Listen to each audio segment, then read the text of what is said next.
Hi everyone, in this video we are on page 6 of the practice set, and on this page we're going to go through 11, 12, and 13 together. So for 11 and 12 it says for the problems below, decide whether each problem involves permutations or combinations and then solve the problem. So 11 says from a group of 8 newly hired office assistants, 3 are selected.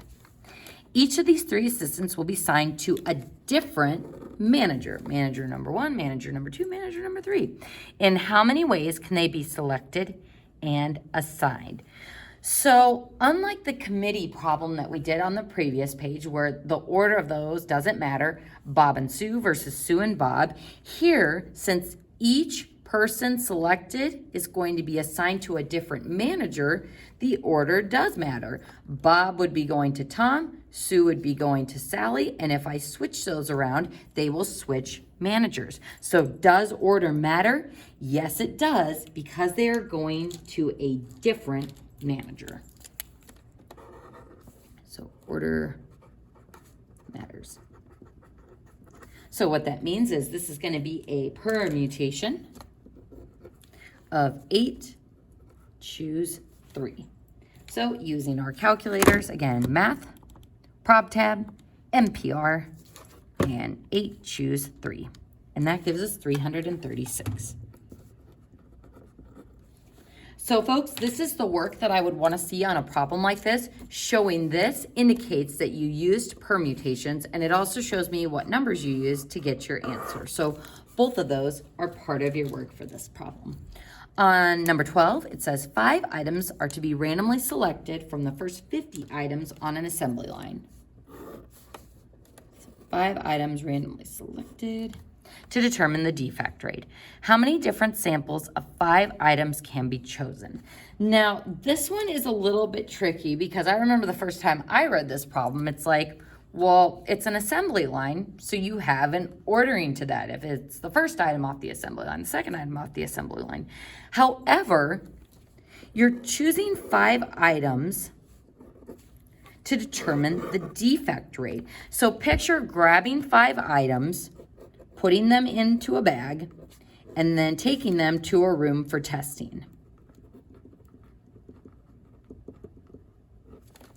So if I've got 5 items and I shove them into a bag and I take them to the testing room, does it matter what order they came from in the assembly line? No, if I pick the first 5 items, that's the same as picking the first 5 items but having them in a different order. So this is a combination.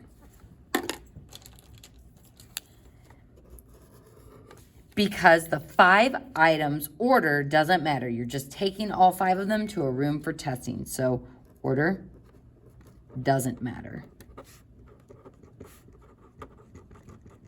So this is a combination. So 50, choose 5, which using your calculator would be 2,118,760. And that's our answer for that problem. So again, folks, you have to be very careful with the wording and the interpretation. So think about Bob and Sue versus Sue and Bob. Think about items in a bag, and if it's still the same items, and does order actually matter?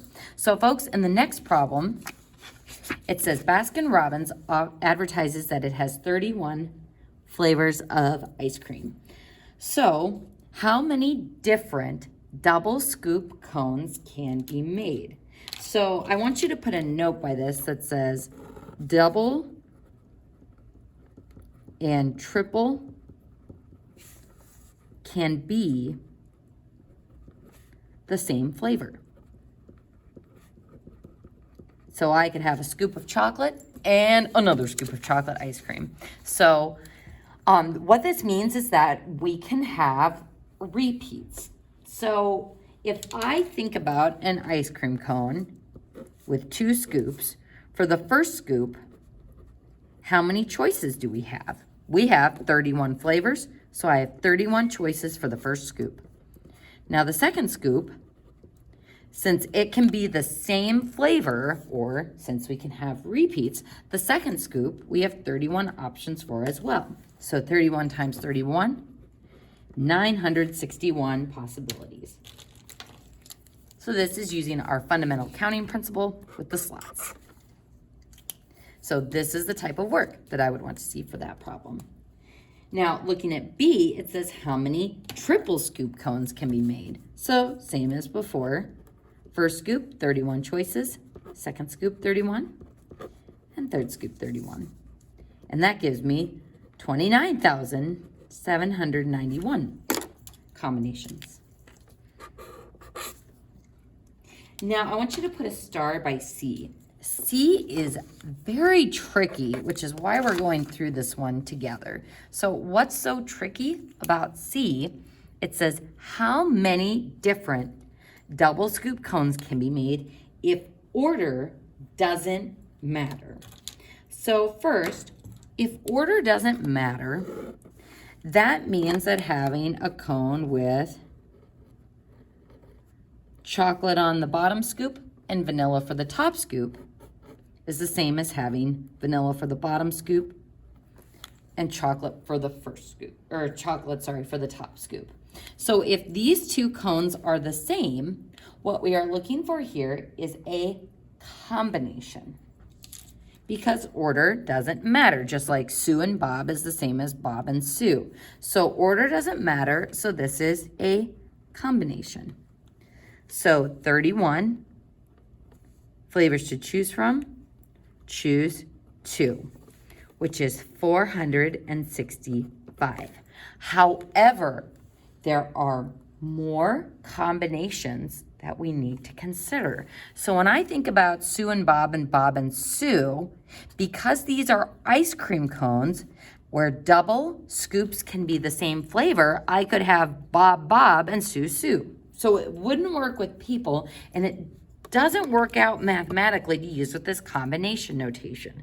So what we need to do is simply add by hand the 31 additional combinations of having the same flavor for both scoops.